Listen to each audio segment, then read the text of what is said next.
Assalamualaikum warahmatullahi wabarakatuh. Jumpa lagi dengan Josgrab Nur Seri.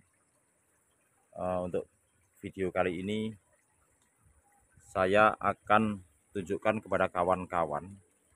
Mungkin ini juga video ini bisa menjadi inspirasi buat kawan-kawan nantinya dan menjadi solusi di tengah mahalnya harga pupuk.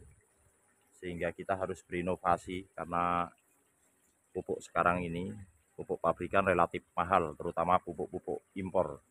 Sedangkan tanaman anggur ini harus kita pupuk rutin seminggu sekali. Jadi untuk mengatasi harga pupuk yang mahal, selain menggunakan POC dari urin kelinci untuk saya kocorkan ke bagian bawah pohon sana, saya menggunakan pupuk fotosintesis bakteria yang saya buat untuk saya spraykan ke daun-daun anggur ini, dan ini adalah hasilnya. Cukup subur.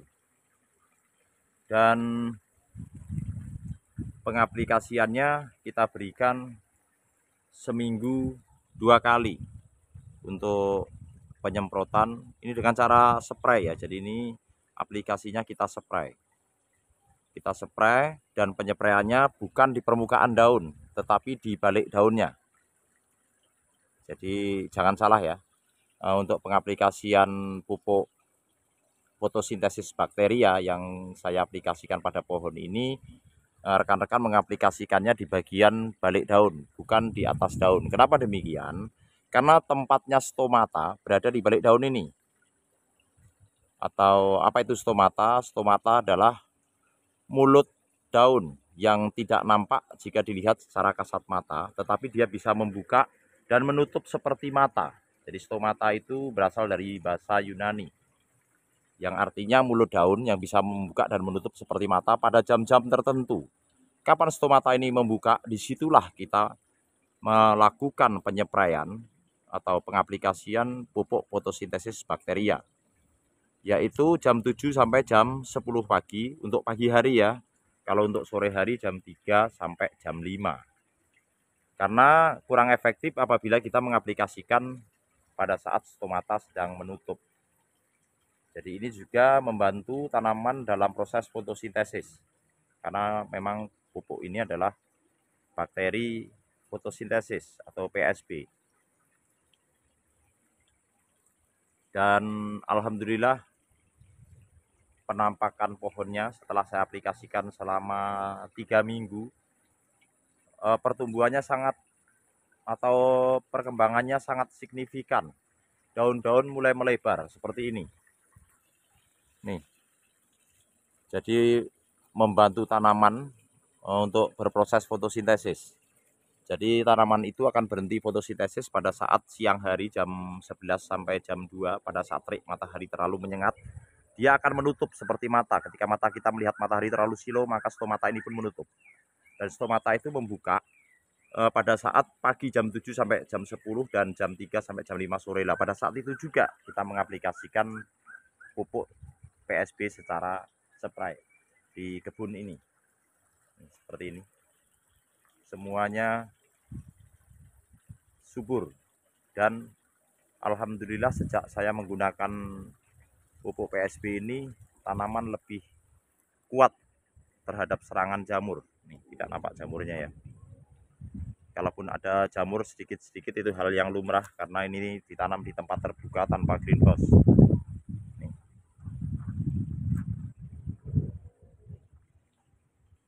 Jadi pupuk PSB itu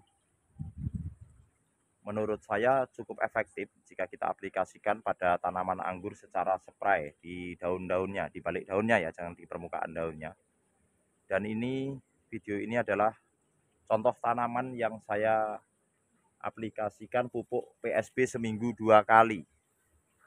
Berapa dosisnya? Dosisnya 1 tangki 16 liter pupuk PSB-nya, 1 gelas aqua. 1 gelas aqua ya, atau air mineral yang cup itu. Untuk kita campur dengan 16 liter air, kemudian kita spraykan pada jam-jam yang saya sebutkan tadi. Karena kalau kita pengaplikasiannya pada saat stomata menutup menjadi percuma, karena ini mulutnya sedang menutup. Jadi kalau kita nyuapin bayi ya pada saat bayinya itu mulutnya membuka. Kalau menutup yang disuapin percuma juga. Gitu ya.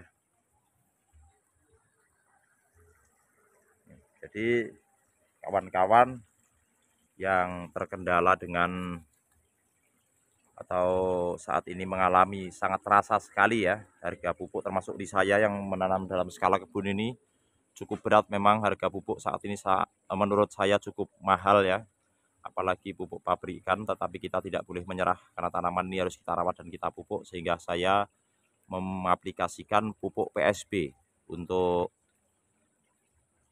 daunnya. Kita spray di daunnya dan kita menggunakan POC dari urin kelinci untuk kita kocor di bawah pohonnya. Jadi ini terbukti cukup bagus pupuk PSB itu. Itu PSB yang sedang kami buat. Ini yang baru saya buat tadi.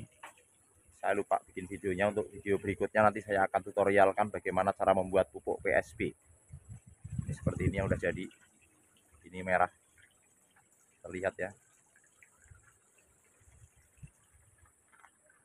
Bahannya cuma telur dan vetsin atau micin atau ajinomoto itu, dengan menggunakan air kolam lele di seberang sana. Dan ini yang belum jadi. Oh ya, ini saya buat 2 hari ini lah. Kalau yang deretan ini, kalau yang sana baru tadi. Dan ini sudah mulai terlihat.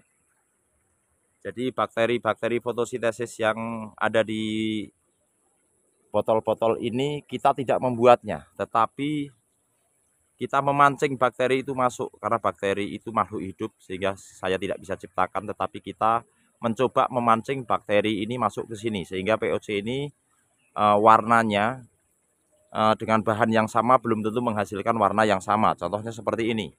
Ini hanya menggunakan telur dan vetsin dengan air kolam. Dan ini sudah mulai terlihat berbeda sendiri. Dia nanti akan hijau. Nih, terlihat ya. Nih, ketika kita kocok begini, dia sudah mulai berubah warna hijau. Kita ke sebelah sana. Ini terlihat ya. Jadi ini dengan bahan yang sama dengan ini, sama dengan yang di sini. Saya yang untuk komposisi ini menggunakan telur, vetsin, dan terasi. Ini hijau. Tuh, terlihat sangat hijau legam. Dan ini coklat. Dan ini cenderung lari ke kuning-kuningan. Meskipun bahannya sama, airnya sama, dosisnya sama, ternyata PSB itu menghasilkan warna yang berbeda juga. Nah, di sebelah sini. Ini hanya menggunakan, ini sudah jadi ya, ini sudah 1 bulan. Ini menggunakan vetsin dan telur saja. Untuk bagaimana cara membuat POC, tutorialnya nanti akan saya videokan di video berikutnya. Karena ini sudah sore ya, jadi besok saya buatkan videonya insya Allah. Dan pohon-pohon ini setelah diaplikasikan pupuk dengan menggunakan POC atau PSB, pupuk yang saya buat ini, atau fotosintesis bakteria, hasilnya cukup bagus menurut saya. Ini terlihat dari tunas-tunas baru, cukup segar, dan lebih kuat dari serangan hama dan jamur. Jadi menurut saya ini bisa menjadi solusi ya bagi di tengah harga pupuk yang sedang melambung tinggi. Jadi warnanya hijau, coklat, di sebelah sana merah. Jadi beragam warnanya. Tetapi apakah warna berbeda itu bakterinya sama? Kalau untuk itu perlu dilakukan uji laboratorium ya, sedangkan saya nggak punya alatnya. Tetapi yang pasti setelah saya aplikasikan, apapun warnanya dari PSB ini, hasilnya tidak jauh berbeda. Karena untuk yang warna seperti ini, warna yang hijau, dan warna yang merah, itu dampaknya atau setelah kita aplikasikan sama saja hasilnya. Tetap di tanaman subur dan vigor. Cuma baunya yang membedakan. Untuk yang warna merah lebih menyengat. Untuk yang warna hijau tidak terlalu bau. untuk warna yang ini juga lebih menyengat baunya. Subur-subur. Semuanya tampak subur.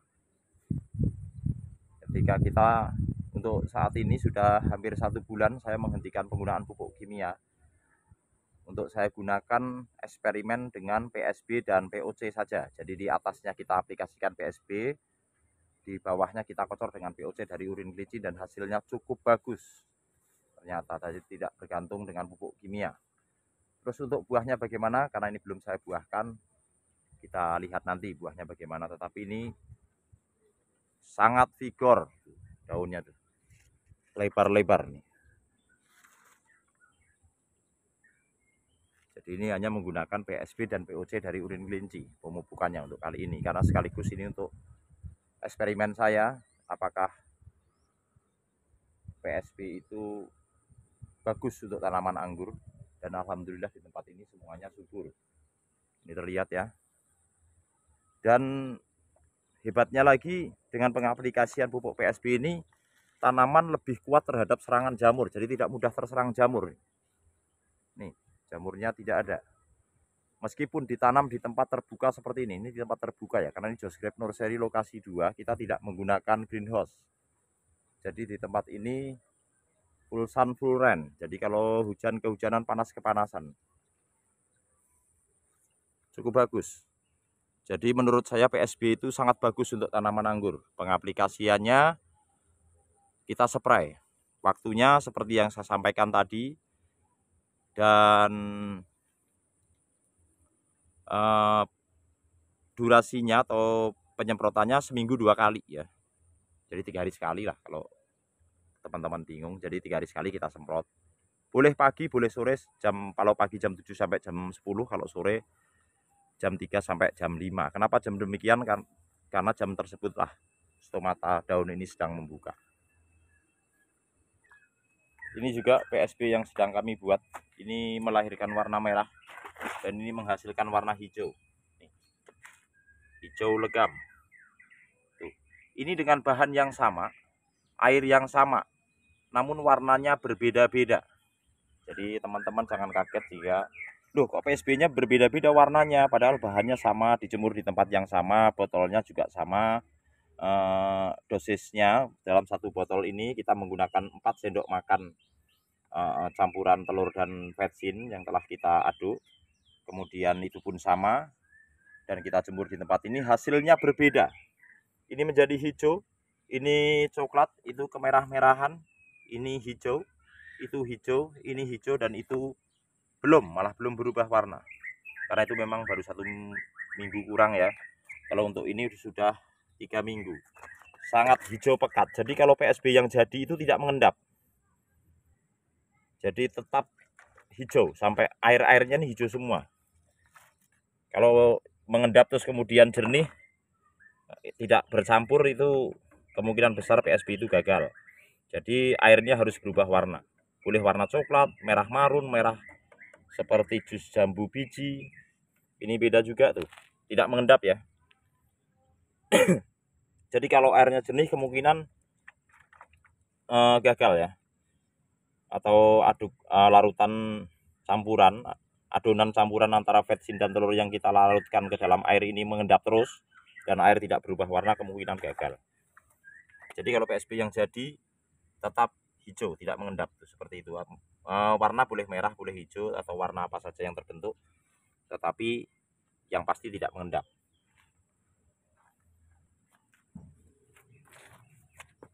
Tuh, hijau legam. Terkait dengan bagaimana cara membuat pupuk fotosintesis bakteria atau PSB, akan saya buatkan video di video berikutnya. Sekian dulu, semoga video ini menginspirasi dan bermanfaat buat rekan-rekan semua. Terima kasih. Wassalamualaikum warahmatullahi wabarakatuh.